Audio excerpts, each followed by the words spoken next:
Namaskar, I'm Dr. Sonali Naik. Today we are going to read the first chapter from Gajanan Vijay Grantha. Before that, let us do a meditation. Sit quietly, take a deep breath. Concentrate your attention between your two eyebrows on the Adhyay chakra. See in your mind's eye that you're sitting at a seashore. You're filled with happiness and peace. You are meditating upon Lord Rama. Lord Rama is standing in front of you. Seeing him, you are filled with peace. You're filled with happiness. You bow to him. He gives you his blessings, that you're forever healthy, happy, and prosperous. The protective cover of his blessings surrounds you forever. Within this protective cover, you're forever happy, forever guarded, forever loved, forever guided, forever protected, forever prospered. Because of this, your life is full of sweetness, deep happiness, and enthusiasm.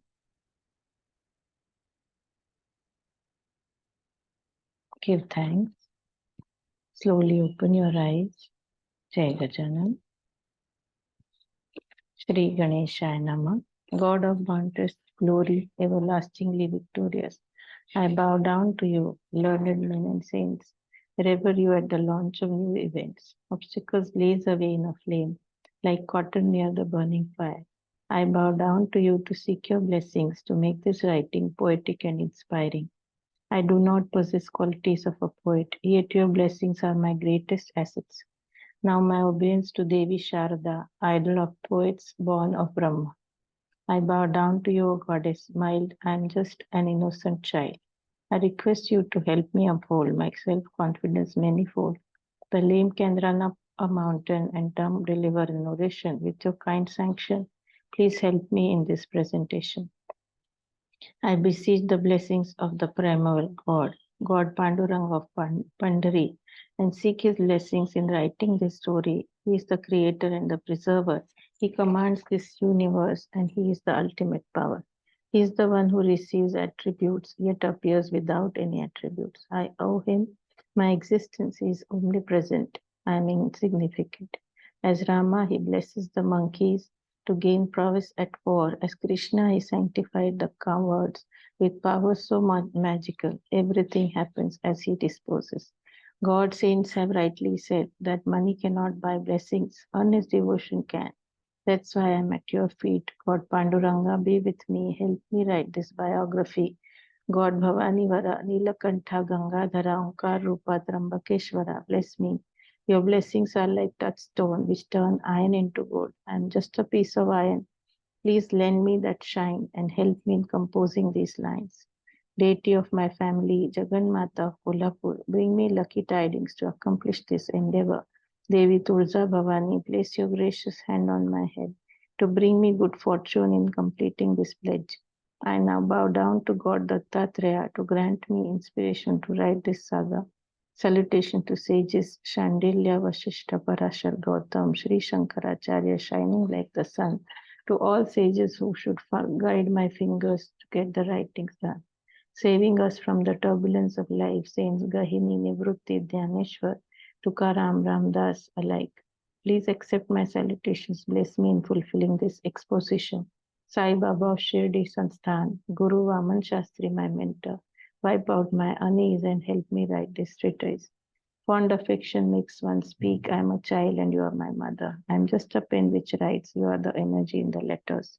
Now, devotees, please pay attention. Listen to the life story of a saint, admirable. With absolute concentration in this mundane world, saints and gods' incarnation, they brook no avarice and are harbingers of salvation. They represent all that is benign, is sacred and saturated with sanctity. They harbor no deceit and walk us down the righteous path. God himself feels indebted to devotees who respect saintly men. Let us now sing the glory of Sri Gajanan. Only Bharat and no other nation has such a great saintly congregation, fulfilling us with satisfaction. Kudos to our land called Jambudvip. From time memorial, it has been brimming over with happiness and has never lacked joyousness.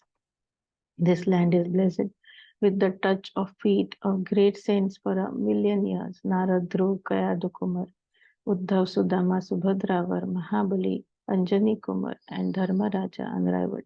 Here was born Sri Shankaracharya, the Jagat Guru, well versed in philosophy, who saved the wayward, the great sage Adhokshaj, indebted to Madhava, Vallabha, and Ramanuj, saved religious heritage with his own valor.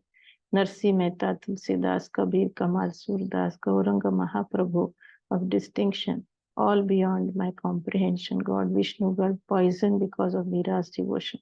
The treatise Navanath Bhakti Sar sings about Gorakh, Machendra, Jalandhar, saints attaining distinction through simple devotion, where Namdev, Narhari, Sakhu, Kanopatra, and Jani. Also Chokha, Savta, Kurmadas, Damaji Panta, pious class, God appeared as a low caste to settle his accounts fast. Poet Mahipati has sung tributes to various saints of attributes, Mukundaraj and Janardhan, Bodla, Nipat, Niranjan. Please read about them all in Bhakti Vijay and Bhaktamala. I have sung eulogies to three more saints presenting their precepts. I now consider myself fortunate to give you the tale of Sri Gajanan Maharaj in great detail. I saw him a saintly avatar near the town of Akot. I am writing about him so late.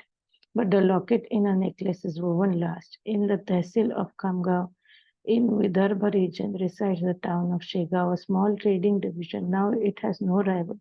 With Saint Gajanan's arrival, like a lotus in a pond, he blossoms all over, wafting a sweet fragrance that fills the entire world.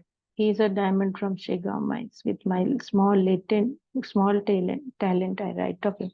Please be one with his glory and surrender at his feet. Don't forget you will attain salvation when you read it closely. The biography, like a rain-laden cloud, will make you dance like peacocks as the stories shower happiness on you. Privileged are Shegaon residents to be with the great saint. Good deeds alone can invoke such sanctions. The saints are superior to God of creation. Ramachandra Patil visited Pandharpur in one of his semi-annual tours and asked me to relate stories with Saint Gajanan's blessings. I too had nurtured the thought of writing about the lives of saints, but it did not see the light of the day till his grace showed the way. No one can know the designs of saints, like Saint Gajanan Maharaj, who prompted Ramachandra to put forth this proposal. Gajanan Maharaj has been a jewel amongst all saints so vast. None knows where he came from. No one knows of his life past. No one knows of his caste, creed, or place, like none knows the origin of this universe. Appreciate the brilliance of a diamond while you search not for the mine it came from. He appeared in Shegaon in the prime of his youth in Shakesh 1800, Magh 7th of the waning moon. Some say he came from Sajjangarh, the place where Sant Ramdas lived. There is no rationale to this possibility, though such a likelihood exists. With corruption and misery all around, maybe Ramdas came in reincarnated as Sant Gajanan to save an oppressed generation. Saints have reawakened in the past, Gorakhnath from dustbin, Kanifa from elephant's ear, as Changdev from the deep waters green. Saint Gajanan Maharaj had visible traits of a saintly individual so great, you will realize it strong when you read this story. Sri Gajanan Maharaj appeared in Shegaon town in Magh on the 7th of the waning moon. A devotee, Devidas, had arranged a party in celebration of his son's thread ceremony. Leaf platters with unused food were thrown. Out of the door, Saint Gajanan was seen eating morsels left over. He had worn just a shirt, had a dry gourd as his pitcher, a clay pipe for his smoke, and nothing else altogether. He had an aura around him, eyes focused on his nose, indicating a saintly trait. He had the radiance of the morning glow. He was almost all bare, had no expression of any care. He displayed no special taste for food. All the fare appeared good. He searched for morsels from the remnants. For him, everything was fair. His action conveyed to the villagers that food is the supreme spirit. All religious writings say so. He reiterated the script. Pankatlal Agrawal and his friend Damodar Pant Kulkarni were surprised at this while passing by the scene. They talked to each other. It looked so odd. If he was hungry, he should have asked for food. Devidas is a pious man. He would never turn a guest away. A plateful would have been sent his way. Said Bankatlal to his companion, let us stand by and watch his actions. Superficially, genuine saints often present an obscure trend. His actions too appeared queer. Deep inside him is knowledge pure. He must be a jewel stack of wisdom rare. Only an expert jewel trader can sort out jewels from pebbles. 1,000 people had gone that way, yet none could detect the actual. Pankatlal stepped forward and asked the saint in a humble mood, "Why pick up morsels from the leftovers? We'll give you good tasty food." The saint looked up. He looked bright and healthy, with a body muscular and a gaze so steady. Self-content, the saint was so great, nodded his consent within an instant. A plateful of food was brought. The saint mixed it in one lot and consumed it in one shot, unmindful of the taste he got. One who is beyond such flavors doesn't much care, like a ruler receiving a small favor. Bankatlal looked up to Damodar. It was really an error to call the saint insane. He seeks salvation as it appears. The sun was burning hot. Birds even did not move out. The saint looked cool and collected, undaunted by the environment. "There is no water in your pitcher. May I get you some if you do so desire?" The saint flashed a smile. "Bring some. It's worthwhile to gulp a few sips after a fulfilling meal. You look clever enough to understand this natural demand," said Bankatlal. "We feel so fortunate to get him some water." They went in the house for a pitcher. In the meanwhile, the saint went to the cattle pond and swallowed a few gulps of the muddy water. "Water is like Brahma, it never gets polluted. It is the way you see it," said the learned saint. Pankat and his friends were impressed. They tried to bow down to him, but he suddenly left. Happenings thereafter are in the next chapter. Let this saga of saint bring delight to readers. This is what Das Gunu desires and asks God with folded hands. Chapter 1 ends here.